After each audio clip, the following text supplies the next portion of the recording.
Hey, Loco sports fans, welcome to another edition of Last Night in the Loco. A little later getting out to you today. We had a heavy slate last night, all kinds of games on the schedule. So let's get into it real quick and get you up to date on what happened last night before we crank it up again tonight with a bunch of high school sports on the schedule. Let's start with boys lacrosse. Big game, May River taking on James Island on the road, and the Sharks struck for 9 goals in the first quarter and led 13-1 at halftime before calling off the Dogs. They win at 17-1. May River a little salty after that home loss to Hilton Head High last week.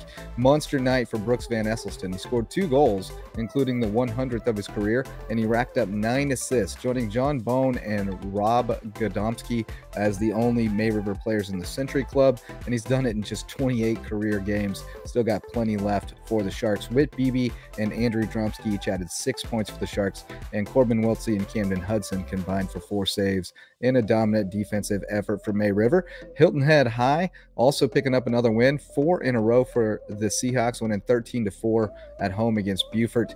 Still waiting on some stats from that game, but Hilton Head on fire of late. They've scored 12 or more goals in 4 straight in 7 of their last 8. Lucy Beckham blew out Bluffton 17-0 up in Mount Pleasant. Bobcats no match for the Bengals, a budding state power. Lucy Beckham still undefeated this season, and they've outscored their 12 opponents 165-42. Oof. Girls soccer over on the pitch. Hilton Head Christian Academy still rolling. Defending state champs win 10-0 at Colleton Prep.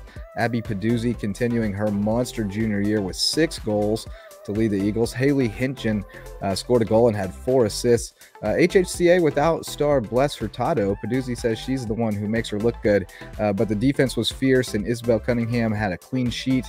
Paduzzi now has 21 goals in 6 games this season. In other girls soccer action, Coastal Hurricanes took down Beaufort Academy 8-0 over on Ladies Island. BA with a big one at JP2 on Thursday. Let's go to the baseball diamond. Preston Burnside with a monster game, 2 doubles, a triple, and 5 RBIs for Bluffton as they win 13-6 at Lucy Beckham. Bobcats had the bats going all night. Jaden Timmons also had a big night, 4 for 4 with a double, a triple, a walk, and 3 RBIs. Nico Martucci pitched 5 solid innings, allowed just 1 earned run, and Cody Bratt nailing it down with the save with 2 scoreless innings. So the Bobcats now 3-2 in region play. Young team getting better. Beaufort with a big win. Zach Jacobs' team with a 12-3 win at May River. The Eagles had 12 hits, including 3 for extra bases, and they took advantage of 3 untimely May River errors to pick up a big region win on the road. Tommy Winburn was 3 for 3 with a triple and 4 RBIs, and Hunter Rast went 3 for 3 and drove in a run for Beaufort, while Davis Woods stymied the Sharks with a complete game. Rematch Wednesday on the Isle of Ladies. Hanahan at Battery Creek. The Hawks win that one 15-0. Dolphins still looking for their first win. This one went just 4 innings. Bradley Smith and Quade Matthews with hits for Creek. Give Chad Schilt time, though, Dolphins fans. He's a real one. He's going to get it done over there. James Island beat Hilton Head High 4-2 on the island. Blaine Gregory gave the Seahawks a chance with 5 solid innings, but James Island's pitching is just so good. Owen French struck out 7 over 5 innings, allowed just 1 unearned run, and Keeler Osbon limited the Seahawks to 1 run over the final 2 innings for the save. Connor McCabe with 3 hits for Hilton Head High, including a double, and Connor Gardner was 2 for 3 with a double and an RBI. Woodland beat Colleton County 6-0 up in Walterboro. Cougars couldn't figure out the Wolverines' ace Herndon, who struck out 10 in a complete game shutout and scattered 6 hits. Solid outing for Gabe Wolf, 4 runs over 5 innings, but Colleton just not any offense in this one aside from Cohen Crosby, who was 3 for 3 with a double. Hilton Head Christian Academy blew out Beaufort Academy 13-0 at home. Hayden Brooks with 7 strikeouts, and he limited the visiting Eagles from BA to 3 hits and a walk in a 5-inning complete game. And HHCA poured it on at the plate. Kean Reese was 2 for 3 with a triple and 3 RBIs. Jace Blackshear had an RBI double, and Jackson Lanier and Matt Scarpa each drove in 2 runs for HHCA. Back to the pitch for the boys, and this was a big one. Former Bluffton coach Josh Fox taking his undefeated JP2 team into the den, and the Bobcats send their former coach home with JP2's first loss of the season. Anthony Hill gave the Golden Warriors an early lead, but the Bobcats answered quickly, and their attack was relentless in the second half. Finally found the game winner against a tough JP2 defense. Luis Rojas and Bryce Robertson with goals for the Bobcats. Pretty rare to get one past JP2 keeper Evan Slusty, who's one of the Locos' best and had 12 saves in this one. Hilton Head Christian Academy won 2-0 at Colleton Prep, but a bit listless. Their captain, James Granger, was sidelined by the concussion protocol, but he was able to give us a report on the game. And he was able to tell us that the Eagles came away with the result as Christian Becker and Chaz Brigstock scored goals, and Noah Coppin held things down in the midfield as HHCA controlled possession for most of the night. And then finally on the boys soccer slate, Coastal Hurricanes and Buford Academy playing to a 1-1 draw. The homeschool program out of Georgia got a really good squad. Well-played defensive contest. Zeke Gonzalez broke through for BA's only goal on a beauty, a set piece from 25 yards out, and freshman goalkeeper Isaac Leslie had 8 saves, including a sensational stop in the final minutes to preserve the draw. He was named the man of the match. On the tennis court, Bluffton with a 6-0 blowout of Buford Academy, won 5 of the 6 matches in straight sets, with Ryan Bostanchi winning the only 5-setter at number 4. 3-setter, excuse me. Buford with a 6-0 win over Colleton County. Defending region champs are still perfect in their request to repeat.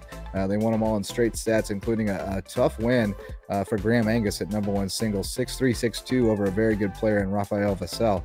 So that was a premier matchup, and Angus comes out on top. And then finally, Hilton Head High beats Heritage 5-1. Seahawks rolled to a big win. They did suffer a loss at number 2 singles there, where Mia Roetz picked up a big win over Stefan Russell. So nice win for the Stingrays there. And then we go to girls lacrosse. I told you there's a lot to get through tonight. The Bengals rolled past the Bobcats. That's Lucy Beckham, 16-1 over Bluffton to remain undefeated in the region. No Bluffton stats available at the time of recording. Also a tough night for May River. They lose 9-6 at home against James Island. It was even after halftime, but the Sharks were down 3 at the break and could not dig out. No May River stats available yet for that one either. Hilton Head with a 15-2 win over Buford. Seahawks are really playing well. They've won 3 straight in region play. Shelby Holstein playing well in goal for the Eagles early on to keep it close, but Hilton Head stretched it out to 8-0 by halftime and cruised to the easy win. Summer Chiasera, Olivia Costello, Emily Pfister, and Madison Hull locking down that terrific defense for Hilton Head High, which allowed just 2 goals. Anna Farabee had 4 goals and 3 assists, and Maddie Massey added 4 goals and an assist to lead the way as 7 different Seahawks scored. And our last stop on this trip through the Lowco on the softball diamond. And let's talk about this one. Bluffton 18-3 at Colleton County. Weird series here. The Cougars won the first one in lopsided fashion in Bluffton on Friday, but the Bobcats returned the favor a few days later. They scored multiple runs in every inning in a 5-inning run rule, and Alyssa Rose was the leader. She was locked in, going 3 for 4 with a double and 4 RBIs. Reagan Kelly with 3 RBIs, and Katie Ryan had 2 hits, 2 RBIs, and 4 runs scored on the same day that she announced her commitment to play at Division II Embry-Riddle down in Daytona Beach. So congrats to her. Parker Ray with 10 strikeouts in a complete game, and she was on base 3 times in the leadoff spot. Big win for the Bobcats. James Island blew out May River 16-5 using an 8-run third inning and 8 errors by the Sharks. Olivia Williams with a couple of hits, and Ruthie Roman with a double and 2 RBIs for May River. John Paul II with a big win, 18-4 at Battery Creek. Tevi Mullen and Casey Graves combining on the mound. They each went 3 innings and allowed 2 runs, combining for 11 strikeouts. The Golden Warriors had 18 hits. Maddie Heathcott went yard and smacked 2 doubles, going 3 for 5 with 5 RBIs and 3 runs. And Madison Zerrell was 4 for 5 with 2 doubles and 2 RBIs. Mullen also had 3 hits, and she and Addison Ropel each had 2 of JP2's 10 doubles. Hannah Maroney with an RBI triple and a run for Creek. Hilton Head High with a 14-4 win at home against Lucy Beckham. It was Delcy Swift night for the Seahawks. Swift tossed a 5-inning complete game with 4 strikeouts and went 3 for 4 with a homer and 4 RBIs to lead Hilton Head to a region win. Alexandra Fisher also had 3 hits, including a triple and 2 RBIs. And USC Gamecocks commit Reagan Marchant went deep for the 6th time this season, because of course she did. Shout out to Taco for the video. 2 more games to go. Thomas Hayward falls 7-5 at Beaufort High. Kylie Rest, another excellent outing for the Eagles. She struck out 12, led Beaufort to the win. The Rebels were down 3-1. They came back to tie the game and then took the lead in the 5th. But Beaufort with a couple of runs in the 5th and 6th to take over. Jayla Champion come up clutch with the 9 spot for the Eagles with a pair of hits and an RBI, and Riley Brozek also had 2 hits. Lucy Dantzler and Abigail Hayes each 2 for 3 to pace the Rebels. And finally, Colleton Prep with a 9-0 home win over Orangeburg Prep. Haley Boodle in command for the Warhawks. She struck out 15 OP batters and walked just 1 in a 2-hit shutout. Boodle also had 3 RBIs, but it was Mackenzie Pelham who led the charge at the plate for CPA, going 4 for 4 with a double and 2 RBIs and scoring 3 runs. Hey folks, we got another big slate of games on tap tonight from all around the Lowco in just about every sport, such as spring here at Lowco Sports.